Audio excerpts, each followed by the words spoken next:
The young boy named Oliver was but a babe when tragedy struck. His parents, honest folk struck by misfortune, breathed their last, leaving him orphaned and alone. With no other family to take him in, Oliver was sent to live with his father's estranged sister, Mrs. Havisham, a woman known for her cold heart and bitter disposition. Oliver arrived at his aunt's doorstep, a small, trembling figure clutching a worn teddy bear, his only solace in a world that had already shown him such cruelty. He looked up at the imposing figure of his aunt, her face etched with disdain, and knew in his young heart that his life was about to take a turn for the worse. Mrs. Havisham begrudgingly allowed Oliver into her home, her thin lips pursed in disapproval. She showed him to a small, dusty room in the attic, a far cry from the loving embrace he had known before. As Oliver drifted off to sleep that night, the sound of his aunt's cold laughter echoed through the empty halls, sending shivers down his spine. Life at his aunt's house was nothing short of a nightmare. Mrs. Havisham, consumed by greed and bitterness, viewed Oliver as a burden, an unwelcome reminder of a past she would rather forget. She forced him to work long hours, scrubbing floors, chopping wood, and tending to her every whim. Oliver's cousins, two spoiled and cruel children named Edgar and Florence, were no better than their mother. They delighted in tormenting Oliver, pulling pranks, calling him names, and making his life as miserable as possible. They would steal his meager meals, leaving him hungry, and tear at his clothes, leaving him cold and exposed. Oliver bore his mistreatment with quiet resilience. He yearned for kindness, for a gentle touch or a word of encouragement, but found none within the walls of his aunt's cold and unforgiving home. He clung to the memory of his parents' love, a flickering flame of hope in the darkness that threatened to consume him. One night, after enduring a particularly brutal beating at the hands of his cousin Edgar, Oliver decided he could take no more. With a heart full of fear and a spirit hardened by years of abuse, he resolved to run away. As the moon cast long shadows across the sleeping town, Oliver crept out of his attic window and into the night. He wandered for days, his stomach growling with hunger, his clothes tattered and torn. He slept under bridges, huddled in doorways, and scavenged for scraps of food wherever he could find them. Yet despite his hardship, a spark of determination ignited within him.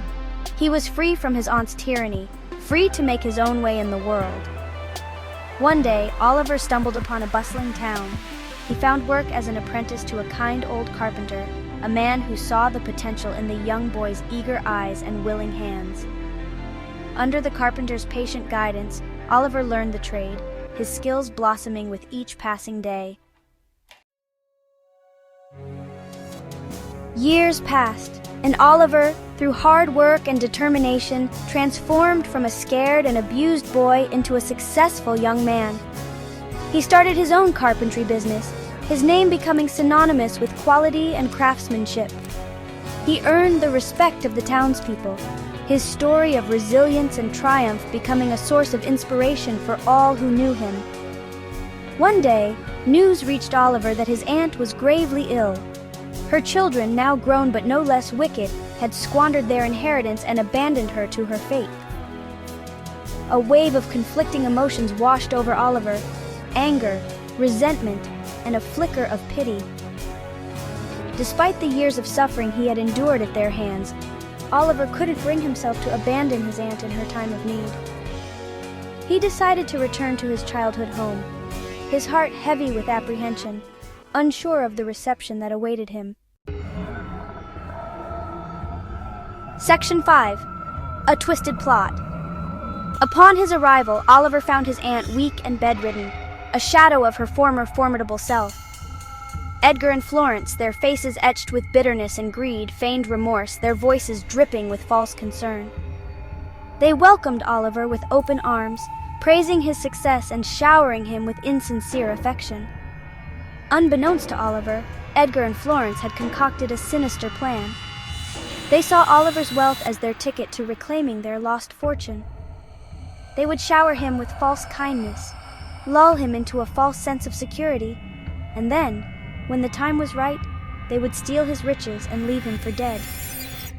Night after night, Edgar and Florence plied Oliver with wine laced with a potent poison, slowly weakening him, their faces a mask of concern while their hearts seethed with anticipation. They eagerly awaited the moment they could claim their ill-gotten gains, their greed consuming any shred of conscience they may have once possessed. One evening, as Oliver lay in bed, his body racked with pain, his mind clouded by the poison coursing through his veins, he heard a gentle knock at the door. He struggled to call out, his voice a mere whisper. To his surprise, it was not one of his relatives who entered, but a beautiful young woman he had never seen before. The woman, whose name was Emily, was a traveling healer, known for her kindness and compassion.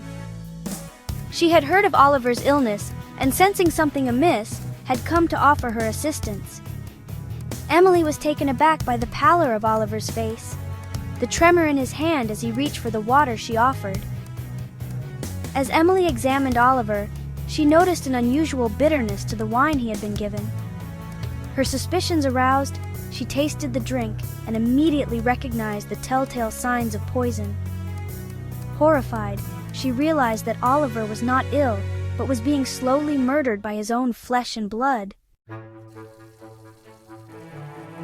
Emily acted swiftly, administering an antidote and tending to Oliver with unwavering care. She stayed by his side day and night, her presence a beacon of hope in the darkness that threatened to engulf him. As Oliver slowly regained his strength, Emily confided in him her suspicions, revealing the sinister plot that had been hatched against him. Horrified and heartbroken, Oliver refused to believe that his own blood could betray him so. But Emily's words, coupled with the evidence of his own failing health, forced him to confront the painful truth.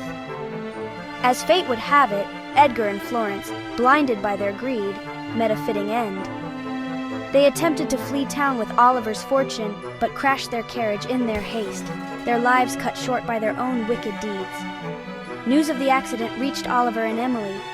A strange mix of emotions washed over Oliver, relief that his cousin's reign of terror had ended, sorrow for their lost souls, and a profound sadness that their capacity for love and compassion had been so utterly corrupted. With Emily's unwavering support, Oliver slowly began to heal not just from the physical poison that had ravaged his body, but also from the emotional scars of his past. Emily's kindness, her unwavering belief in him, chipped away at the wall of pain and resentment that he had built around his heart. As Oliver regained his strength, he poured his energy into rebuilding his life. He sold his carpentry business and, with Emily by his side, purchased a small farm on the outskirts of town. Together, they transformed the neglected land into a thriving homestead, a testament to their hard work and shared dreams. Oliver found solace in the simplicity of their life, in the feel of the earth beneath his fingers, in the companionship of the animals they raised. And in Emily, he found a love he had never thought possible, a love that healed the wounds of his past and filled his life with warmth and laughter. 2 years later, Oliver and Emily were married. Theirs was a simple ceremony, but it was filled with a love so profound, so genuine, that it brought tears to the eyes of all who witnessed it. Their happiness was multiplied tenfold with the arrival of 2 beautiful children, a boy and a girl who brought immeasurable joy into their lives. Oliver, once an orphaned boy who had known only hardship and cruelty, was now a husband, a father, a respected member of the community. He had finally found the love, happiness, and sense of belonging that had eluded him for so long. And as he held his children close, he whispered a prayer of gratitude for the woman who had shown him the true meaning of love and had taught him that even in the darkest of times, hope could bloom anew.